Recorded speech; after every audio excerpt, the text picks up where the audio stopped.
Good morning, students. Today's class is arranged for class 8th, and we are going to continue our first chapter, which is crop production and management. So, looking back, whichever the points we have studied, we shall revise once more. First one is agricultural practice. You have already studied what do you mean by agricultural practice, and there are 7 steps to follow agricultural practice. And from that 7 steps we have already studied 4th step till irrigation, and in the last class we have studied one of the method of irrigation, which is traditional method. And in today's class we are going to study modern technique used for irrigation. Now irrigation, you know what it is. It is a technique through which we can supply water to the plants, to the crops, in a wholesome manner. And traditional method, you have studied 4 types of traditional method in your previous classes, and in today's class we are going to study the modern method of irrigation. Now modern method of irrigation refers to some of the technology that is used recently. Like, first one is sprinkler system and another one is drip irrigation system. Modern methods of irrigation helps us to use water economically. This is the main point. Through this we have to understand that modern techniques is mostly useful today because it gives us economic stability. Like, traditional method में जो manual system था या तो hard work था, वो बहुत ज़्यादा use होता था, and even the hard work was more, and the result that we get is up to 80% और 60%. ठीक है, आधे से ज़्यादा वर्क जो है वो वेन में जाता था, मतलब without any use. So in this technique, in modern techniques, with the use of certain technologies, we can make sure that majority of the crops can be supplied with water.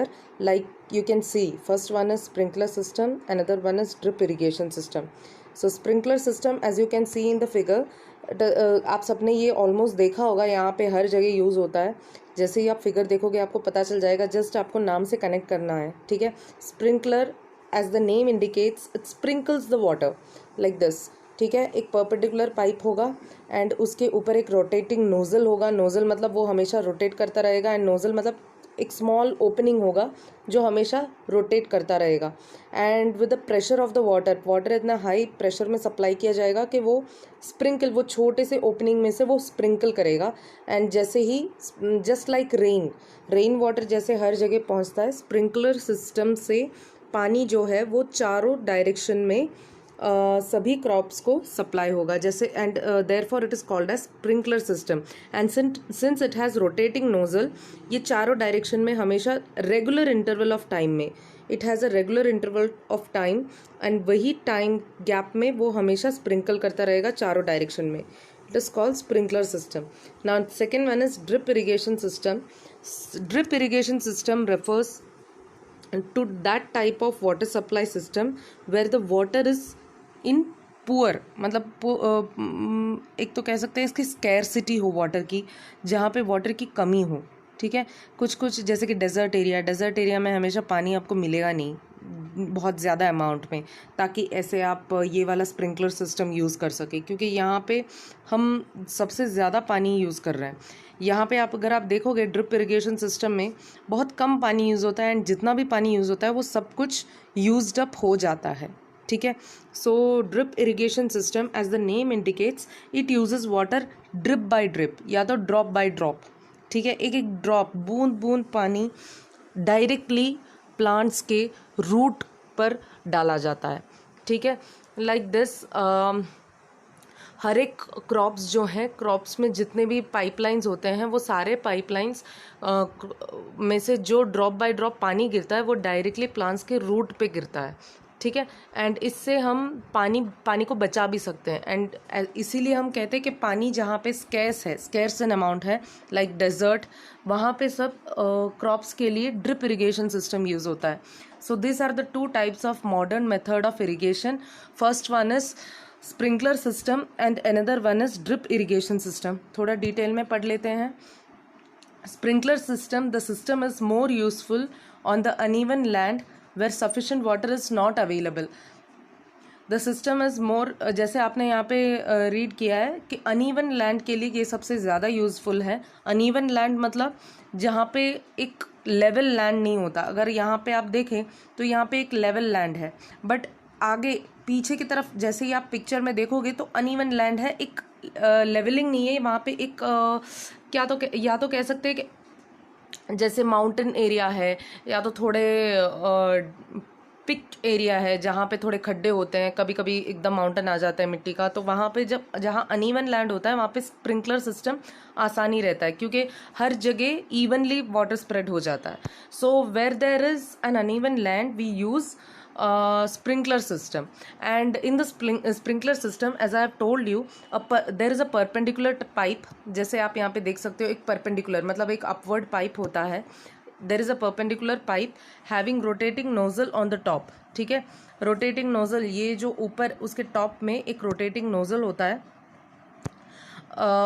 and from that nozzle there are joined to the main pipeline at regular intervals। ठीक है, तो ये nozzle जो है, ये nozzle में से जो ये परपेंडिकुलर पाइप जा रहा है, तो ये सारे पाइप जो है एक मेन पाइपलाइन से जुड़े हुए होते हैं जो कि नीचे होता है। ठीक है, and from that pipeline regular interval में पानी प्रेशराइज होता है अपवर्ड, जिससे पानी स्प्रिंकलर होता है।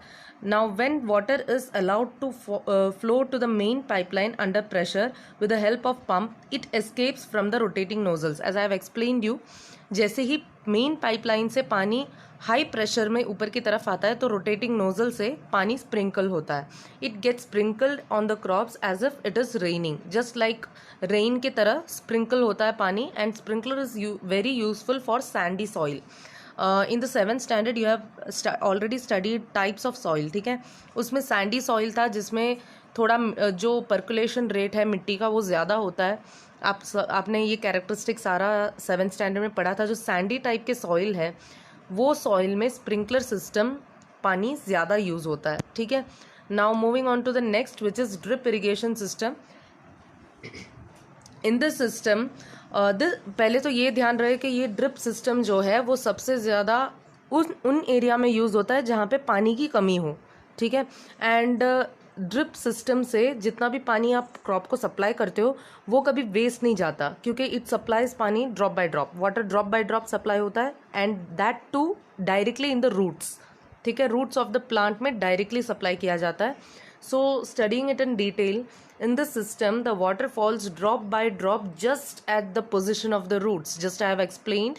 पोजिशन ऑफ द रूट्स जहाँ पे होते हैं वहीं पे मेन पाइपलाइन अरेंज किया होता है। जैसे आप यहाँ पे देख सकते हो हर एक प्लांट्स के रूट के पास में से ही मेन पाइपलाइन गुजर रहा है, एंड जहाँ पे उनके रूट्स लोकेटेड हैं, जहाँ पे उनके प्लांट्स के रूट्स हैं, वहीं पे ड्रॉप बाय ड्रॉप पानी गिरता जाता है। ठीक है, तो क्या है, ये जितना भी अननेसेसरी जितने भी एरिया है वहाँ पे पानी की रिक्वायरमेंट होती नहीं है वैसे, और सबसे ज़्यादा अननेसेसरी लैंड जो है जहाँ पे क्रॉप्स नहीं है वहाँ पे आप पानी सप्लाई करोगे तो वीड्स ज़्यादा आएंगे।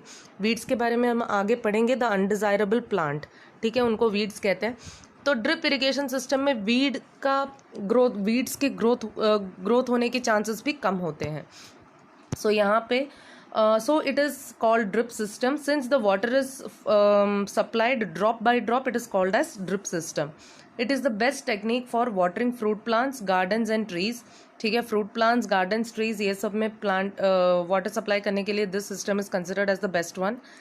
the system provides water to plants drop by drop, ये already हमने discuss किया हुआ है यही point।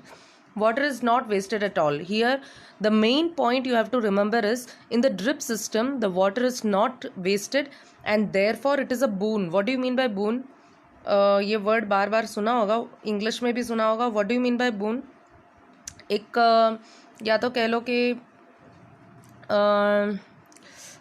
हम कहते हैं ना कि आपकी एक सप्लाई एक अच्छी चीज़ है, मतलब जहाँ पे कुछ ना मिले तो वहाँ पे एक अच्छी चीज़ कहते हैं ना कि जो हेवन से आया है। तो वैसे एक बार सर्च कर लेना बून का एग्जैक्ट हिंदी वर्ड क्या है, मुझे वो एग्जैक्ट हिंदी वर्ड अभी मिल नहीं रहा है, बट ये कह सकते हैं कि हाँ जो भी अच्छाई आपको कुछ ना मिले और उसके बीच में एक अच्छा ही जो एक रे, सनलाइट का रे आपको मिल जाता है अंधेरे में, उसको हम कहते हैं बून, ठीक है। So it is a boon in regions where availability of water is poor, जहाँ पे पानी की बहुत कमी हो, जस्ट लाइक डेजर्ट ही नहीं, इवन कुछ कुछ लैंड एरिया में भी कभी कभी पानी की बहुत कमी हो जाती है। तो वो एरिया जहाँ पे पानी की एकदम कमी हो जाती है, वेल में कभी कभी पानी नहीं रहते, ट्यूबवेल बोरवेल में कभी कभी पानी नहीं रहते, तो उन एरियाज में ड्रिप इरिगेशन सिस्टम सबसे अच्छा रहता है। It is a boon in regions where availability of water is poor, ठीक है।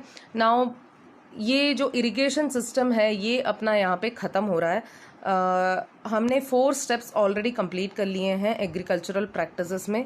First one is preparation of the soil, उसमें हमने टिलिंग ये सब कहा था, टिलिंग करना, ठीक है। Sowing, that means sowing the seeds, बीज को बोना। Next one adding manure and fertiliser, उसके बाद बीज को बोने के बाद हमने खातर ऐड किया था which is manure. Manure is considered as the natural thing without any chemicals. Fertiliser is completely chemical thing which is produced in factories, ठीक है। उसके बाद हम मैन्योर एंड फर्टिलाइजर को ऐड करते हैं, then we supply water, that is the irrigation. And in that we have studied 2 methods, first one is traditional method and another one is the modern method. So traditional method में 4 types आपने पढ़े थे, modern method में 2 types आपने पढ़े, जो कि आज sprinkler system and drip irrigation system के बारे में डिटेली किया है। एंड नेक्स्ट स्टेप आपने इरिगेशन सिस्टम मतलब वाटर सप्लाई करने के बाद जो 5th स्टेप होता है एग्रीकल्चरल प्रैक्टिस में, that is the protection from weeds. Now in this step first of all you need to know what are weeds. Weeds क्या होते हैं वो पहले पता होना चाहिए, तभी तो उससे प्रोटेक्शन गेन करने का जो कॉन्सेप्ट है वो आप समझ पाओगे। So what do you mean by weeds? What are weeds? जैसे आप ये फिगर में देख सकते हो, जो भी क्रॉप्स हम ग्रो करते हैं, ठीक है, कोई भी जो भी क्रॉप, जो भी प्लांट हम ग्रो करते हैं, वो प्लांट के बीच में वैसे ही दिखने वाले कुछ दूसरे प्लांट्स की भी ग्रोथ होती है, ठीक है। जस्ट लाइक ऐसे कह सकते हैं कि अनडिज़ायरेबल प्लांट्स, जो हमें नहीं चाहिए वैसे वाले प्लांट्स, जो क्रॉप को हम जिस क्रॉप के लिए हमने सीड्स को सो किया है, उस क्रॉप के अलावा सिमिलर दिखने वाले दूसरे क्रॉप्स भी बीच में उगने लगते हैं या तो ग्रो होने लगते हैं, तो वो प्लांट्स को हम वीड्स कहते हैं। The undesirable plants are called as weeds, ठीक है। तो वीड्स को निकालना बहुत ज़रूरी है, नहीं तो आप जितना भी मैन्योर एंड फर्टिलाइज़र उसमें डालोगे क्रॉप्स के लिए, तो उनके मैन्योर, फर्टिलाइज़र, पानी, मिनरल्स, जितने भी प्लांट्स के रिक्वायरमेंट है ग्रोथ होने के लिए, वो सारे मिनरल्स, न्यूट्रिएंट्स, सब कुछ ये वीड्स भी खींच लेता है, ठीक है। एंड जिसका रिजल्टिंग क्या होता है, जो क्रॉप्स होते हैं मेनली उनको न्यूट्रिएंट्स कम मिलता है एंड वीड्स जो है वो ज़्यादा खींच लेते हैं पानी वगैरह सब कुछ। So it is necessary we should remove this weeds. जब एंड वीड्स को कब रिमूव करना चाहिए कि जैसे ही वो अनवांटेड प्लांट जो होते हैं वो फ्लावरिंग एंड ब्लूम करना स्टार्ट करें या बड़ा होना, बहुत ज़्यादा ग्रोथ हो उनकी या तो फ्लावरिंग हो जाए उनमें, उनसे पहले ही उनको निकाल देना चाहिए। क्योंकि जैसे ही वो फ्लावरिंग करने लगते हैं तो मान लो कि जितना भी न्यूट्रिएंट है वो उन लोगों ने वो प्लांट्स ने वो सारा न्यूट्रिएंट खींच लिया है, एब्जॉर्ब कर लिया है दूसरे क्रॉप से, ठीक है। So before they get flowered up और blooms, you have to remove that undesirable plants which are called as weeds. So what are weeds exactly? How will you explain that what are weeds? In a field मतलब खेती में, ठीक है, field पता ही होगा आपको, खेती करने का area. In a field many other undesirable plants may grow naturally along with the crop, ठीक है। नेचुरली, वो आपको सीड सो करने की ज़रूरत नहीं है, ये वीड्स जो हैं वो नेचुरली ग्रो करते हैं उनके बीच में। In a field many undesirable plants may grow naturally along with the crops, this undesirable plants are called as weeds. And जो हमें वीड्स को निकालने का होता है, जैसे मैन्युअली भी निकाल सकते हैं हाथ से, जैसे आप फिगर में देख सकते हो, हाथ से भी निकाल सकते हैं। एंड कुछ कुछ टेक्निक्स भी यूज़ कर सकते हैं या कुछ कुछ मशीनरीज भी यूज़ कर सकते हैं, उसके बारे में हम आगे पढ़ेंगे।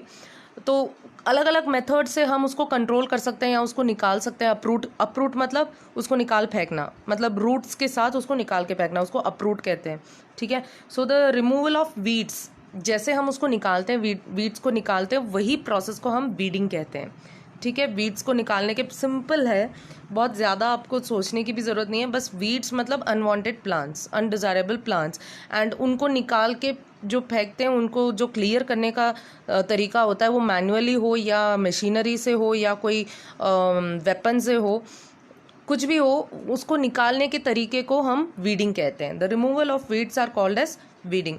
Now next one, why weeding is important. जब हम एग्रीकल्चरल प्रैक्टिस करते हैं तो वीडिंग सिस्टम क्यों इम्पॉर्टेंट है, हमें वीडिंग क्यों करना चाहिए, और वो बार बार करना चाहिए, बीच बीच में जाके देखना चाहिए कि वीड्स आ रहे हैं, क्यों बीच बीच में रेगुलर इंटरवल ऑफ टाइम में हमें जाके देखना चाहिए। बिकॉज वीड्स को कभी भी फ्लावरिंग तक पहुंचने नहीं देना है। उनके फ्लावरिंग हो जाएंगे, that means majority of the nutrients are consumed और एब्जॉर्ब्ड बाय देम।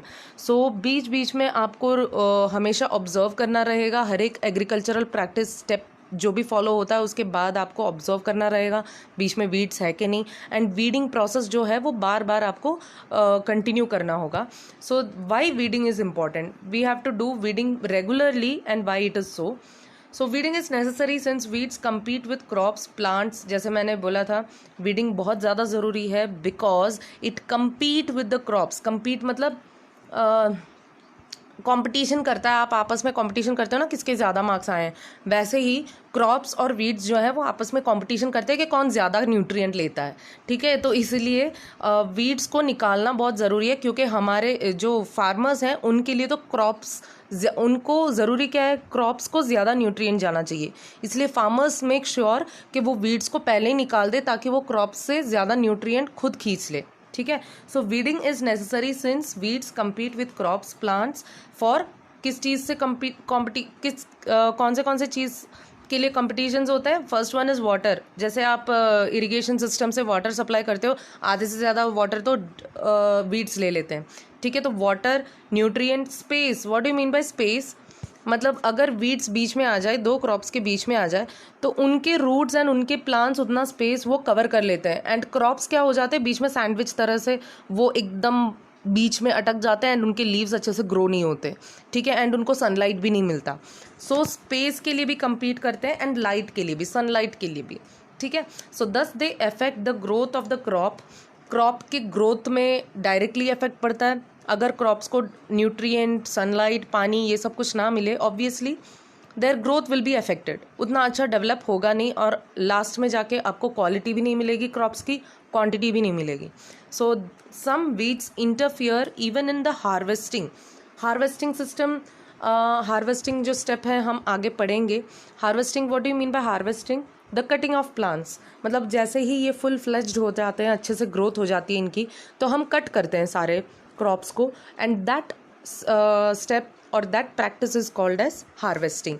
तो कुछ वीड्स क्या है, some weeds interfere in the harvesting also. जब आप कट करोगे तब आपको पता भी नहीं चलेगा कि ये वीड है, क्योंकि कुछ वीड्स ऐसे होते हैं जो सिमिलर लुकिंग होते हैं, जो क्रॉप्स के एकदम सिमिलर लुकिंग होते हैं, एंड आप वीड्स को भी काट दोगे बीच में, एंड वो जब स्टोर करोगे आप, या फिर जैसे आप सप्लाई के लिए जाओगे, तब वो असर करेगा। ठीक है, सो हार्वेस्टिंग में भी इंटरफियर करता है कुछ, and some might be poisonous also.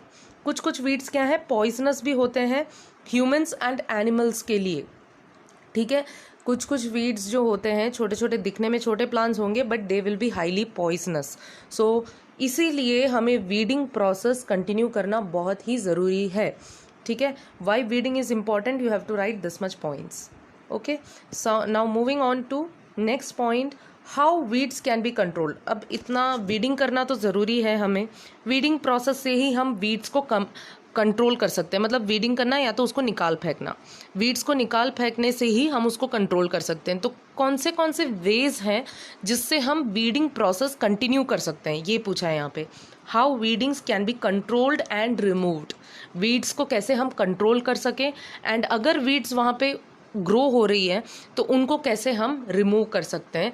तो ये क्वेश्चन पूछा है यहाँ पे। तो उसके लिए हमें क्या करना चाहिए, आपको याद होगा जब फर्स्ट एग्रीकल्चरल प्रैक्टिस का फर्स्ट स्टेप जो प्रिपरेशन ऑफ सॉइल है, जो हमने तब पढ़ा था, तब मैंने डिटेल में बताया था कि प्रिपरेशन ऑफ सॉइल में हम टिलिंग करते हैं, प्रिपरेशन सॉइल को प्रिपेयर करते हैं सीड को सो करने के लिए। तो वो प्रिपेयरिंग में पहले तो हम लैंड की टिलिंग करते हैं। टिलिंग मतलब सॉइल जो है वो मिक्सअप करते हैं, अंडरलाइंग सॉइल मतलब सॉइल का जो निचला लेयर है उसको मिक्सअप करके ऊपर ला देते हैं and completely we mix up the soil and that is called as land tilling.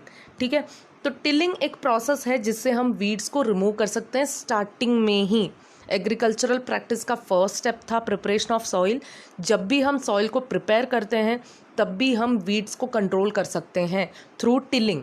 ठीक है, जैसे ही आप लैंड को मिक्सअप करोगे तो ये वीड्स जो हैं उनके रूट्स बहुत ही अपर लेवल तक ही होते हैं। सॉइल की जो लेयर है आपने लास्ट ईयर पढ़ा था, उसके अपरूट जहाँ तक ह्यूमस होता है वहीं तक इनके रूट्स पहुँचते हैं। तो आप जैसे ही सॉइल को टिल करोगे तो टिलिंग में जैसे ही सॉइल मिक्सअप हो जाते हैं तो उनके रूट्स भी अपरूट हो जाते हैं। ठीक है, एंड वो सूख जाते हैं वहीं पे पड़े पड़े एंड उनके अंदर जितने भी न्यूट्रिएंट है वो भी मिट्टी में मिल जाते हैं, जो कि एक तरह से मैन्योर है, फर्टिलाइजर है। ठीक है, so tilling process also helps to control the weeds. And दूसरा क्या हो सकता है, अप्रूट करने के लिए मैनुअल मेथड से हम उसको अप्रूट कर सकते हैं, मतलब फिजिकल मेथड मैनुअली लेबर जो है, फार्मर जो है वो हाथ से उसको उखाड़ फेंक सकते हैं। ठीक है, नेक्स्ट चीज़ क्या है, वो खुरपी जो आती है ना, I hope you know what it is khurpi. Even in English we call it as पड। ठीक है, एक फ्लैट सा नाइफ जैसे होता है, कम्प्लीटली फ्लैट होता है, एक नाइफ जैसे छोटा सा एक वेपन होता है जिससे हम मिट्टी को खोदने के लिए मिट्टी को खोदने के लिए यूज़ करते हैं। ठीक है, फ्लैट नाइफ, कम्प्लीटली फ्लैट होता है नाइफ, एक ट्रायंगल शेप का होता है, कभी कभी फ्लैट शेप का भी होता है। ठीक है, rectangle, so that is called as khurpi. Through that we can control the weeds. ठीक है, जिससे हम निकाल फेंक सकते हैं, अप्रूट कर सकते हैं।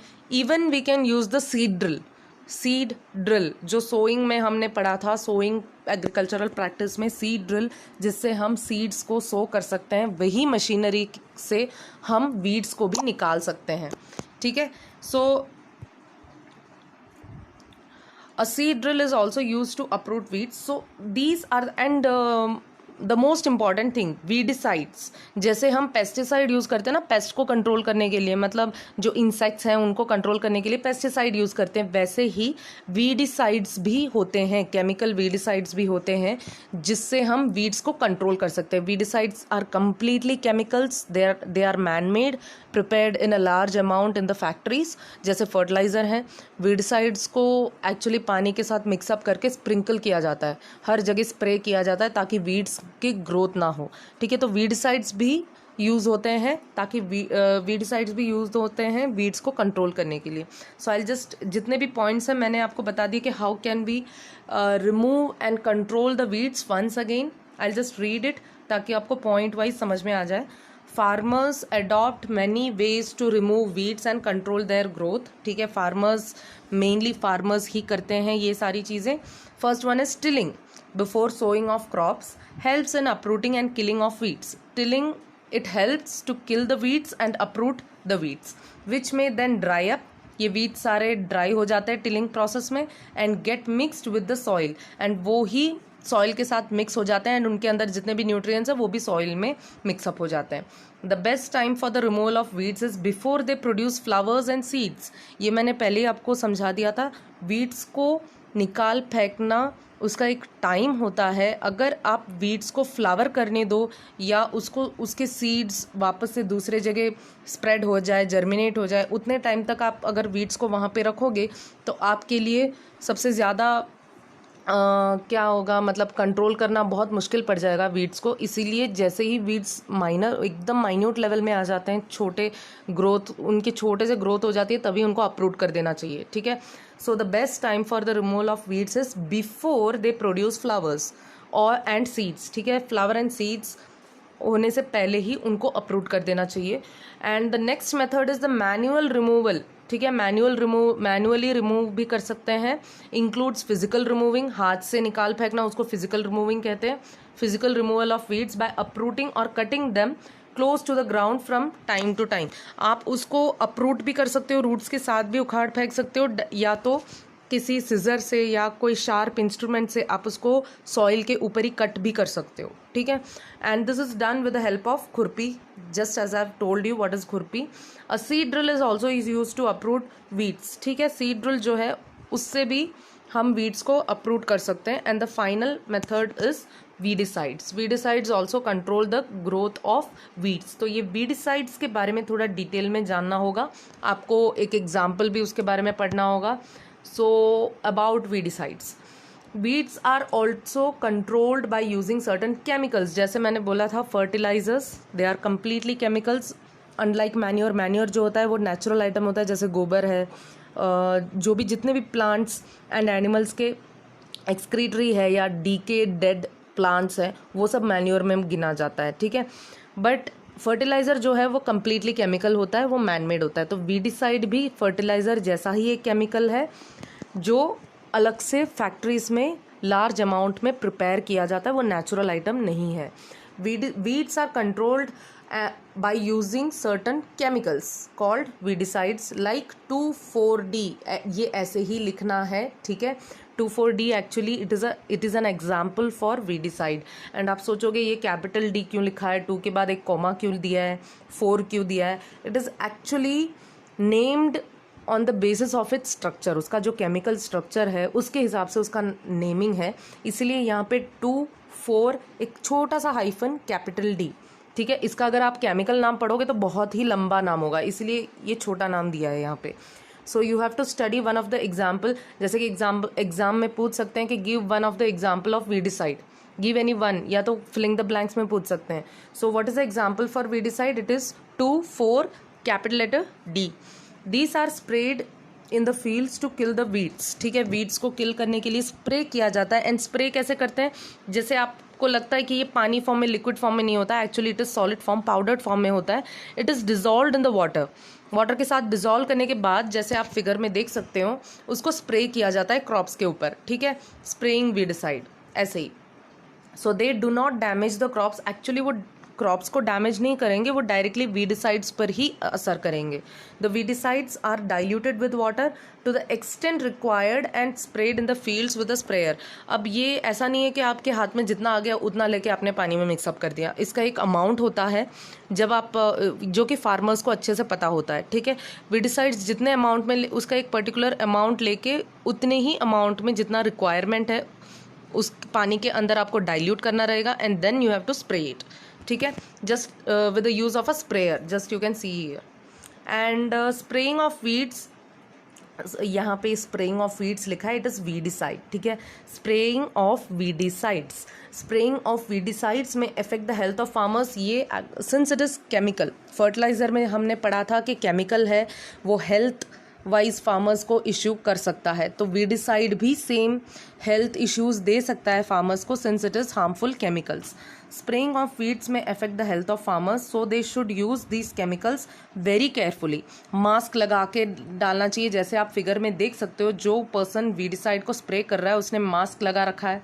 ठीक है, इवन ग्लव्स एंड शूज़ भी, बूट्स पहनना भी ज़रूरी हो जाता है, क्योंकि कुछ कुछ वीडिसाइड केमिकल्स जो होते हैं स्किन इरिटेशन भी लाते हैं.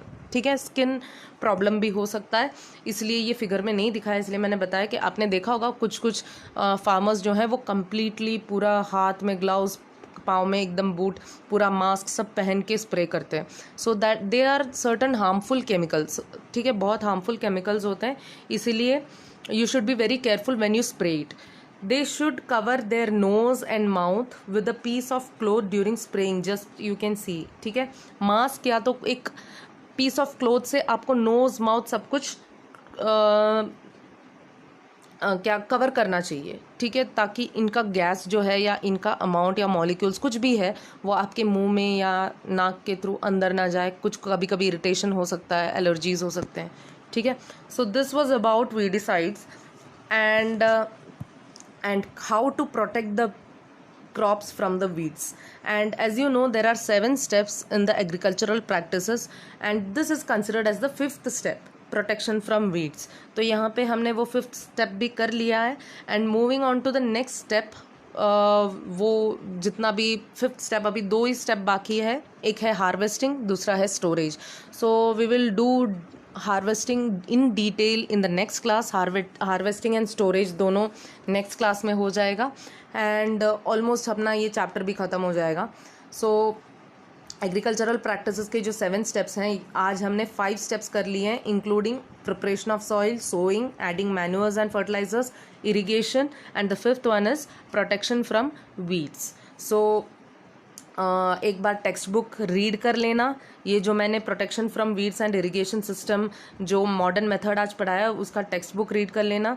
एंड जो नेक्स्ट है हार्वेस्टिंग एंड स्टोरेज, वो हम नेक्स्ट क्लास में करेंगे. तो till then, bye and take